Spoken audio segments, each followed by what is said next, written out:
cache of Deir el-Bahari, archaeologists made a discovery that defied everything we know about ancient Egypt. Surrounded by the peaceful golden masks of history's greatest pharaohs, lay an anomaly, a wooden coffin, stripped of all names, stripped of all honor. Inside was not a king resting in peace, but a nightmare frozen in time. They labeled him simply Unknown Man E. His hands and feet were bound tightly. His face was contorted in absolute, unimaginable agony. His jaw was locked open in a silent, eternal scream. In a culture obsessed with preserving the body for a beautiful afterlife, this man was intentionally mutilated. He was wrapped tightly in raw sheepskin, an animal considered ritually impure and utterly repulsive to the ancient gods. This wasn't a burial, it was a curse. Welcome to the Shadow Archive. Today, we unearth the darkest, most brutal royal conspiracy in human history, the Harem Conspiracy, and the true identity of the Screaming Mummy. To understand the Scream, we have to go back over 3,000 years to the reign of Ramesses III. He was the last great warrior pharaoh of the New Kingdom, a living god who defended Egypt from the mysterious sea peoples. But while Ramesses was fighting wars on the borders, a poison was spreading inside his own home. Inside the royal harem, Ramesses had multiple wives, but only one great royal wife whose son would inherit the throne. Deep in the shadows of the palace, a minor queen named Tiye watched her own son, Prince Pentawere, being pushed aside.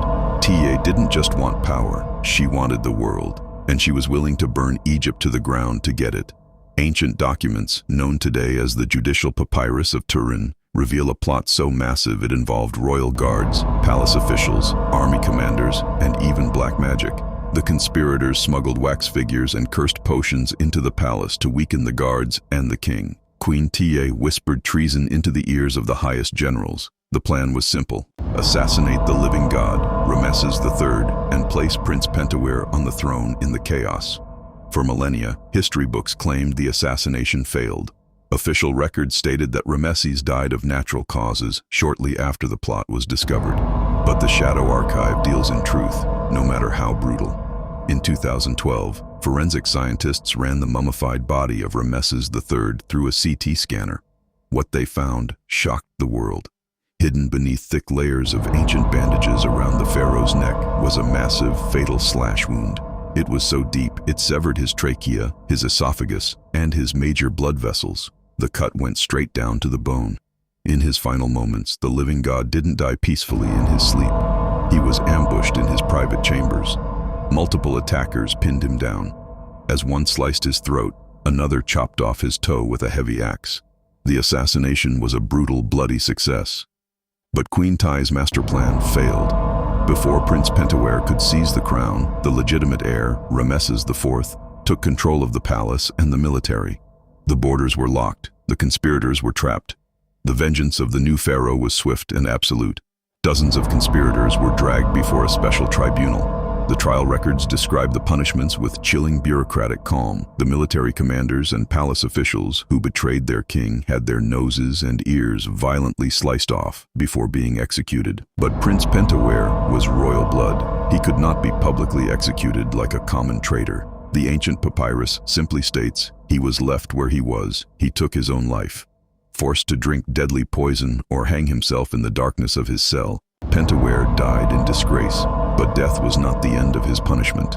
To the ancient Egyptians, to destroy the body or bury it improperly was to obliterate the soul. It meant eternal nothingness. So, the priests enacted a terrifying revenge. They didn't remove Pentawere's internal organs, causing his body to bloat and rot from the inside. They didn't wrap him in fine linen. Instead, they bound him in the skin of a sheep. To the gods of the underworld, sheepskin was filthy, a literal mark of the damned. They erased his name from every monument, guaranteeing he would wander the darkness of the afterlife blind, nameless, and tormented forever. For over a century, Unknown Man E was just a horrifying mystery. But modern DNA testing finally confirmed the dark truth. The Screaming Mummy shares a direct paternal bloodline with Ramesses III. It is undeniably his treacherous son, Prince Pentawere.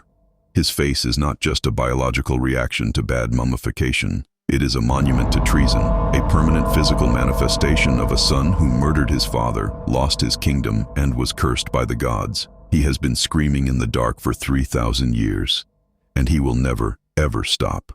What is the worst punishment in human history?